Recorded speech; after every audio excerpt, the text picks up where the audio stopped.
रात्रि का समय था। युद्ध के मैदान के एक कोने में दुर्योधन और शकुनी खड़े थे। चारों ओर मृत शरीर पड़े थे।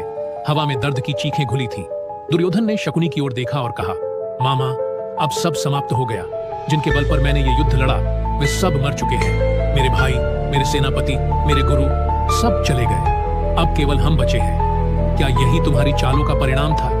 क्या यही वो विजय थी जिसका तुमने मुझसे वादा किया था? शकुनी की आंखों में गहरी उदासी थी, परंतु उसके होठों पर एक हल्की मुस्कान भी थी। उसने कहा, याद रखो दुर्योधन, मैंने तुमसे कभी विजय का वादा नहीं किया था। मैंने तुम्हें केवल वो रास्ता दिखाया था जिस पर चलकर तुम अपना भाग्य खुद तय कर सको। मेरा उद्देश्य कभी हस्तिनापुर का सिंहासन नहीं था। मेरा उद्देश्य केवल प्रतिशोध था, और वो मैं पा चुका हूं। दुर्योधन ने क्रोधित स्वर में कहा, प्रतिशोध? तुमने अपने प्रतिशोध के लिए मेरे पूरे परिवार को नष्ट कर दिया। मेरे भाई मारे गए, मेरे मित्र चले गए, और अब मैं भी मृत्यु के द्वार पर खड़ा हूं। क्या यही न्याय था?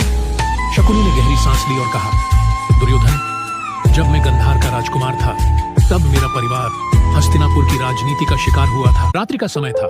युद्ध के मैदान के एक कोने में दुर्योधन और शकुनी खड़े थे। चारों ओर मृत शरीर पड़े थे। हवा में दर्द की चीखें घुली थी।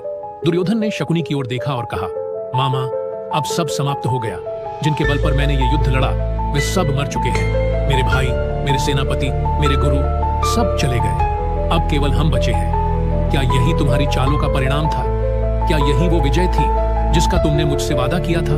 शकुनी की आंखों में गहरी उदासी थी, परंतु उसके होठों पर एक हल्की मुस्कान भी थी। उसने कहा, याद रखो दुर्योधन, मैंने तुमसे कभी विजय का वादा नहीं किया था। मैंने तुम्हें केवल वो रास्ता दिखाया था जिस पर चलकर तुम अपना भाग्य खुद तय कर सको। मेरा उद्देश्य कभी हस्तिनापुर का सिंहासन नहीं था। मेरा उद्देश्य केवल प्रतिशोध था, और वो मैं पा चुका हूं। दुर्योधन ने क्रोधित स्वर में कहा, प्रतिशोध?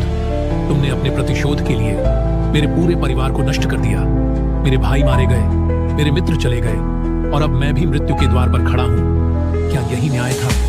शकुनी ने गहरी सांस ली और कहा, दुर्योधन, जब मैं गंधार का राजकुमार था तब मेरा परिवार हस्तिनापुर की राजनीति का शिकार हुआ था।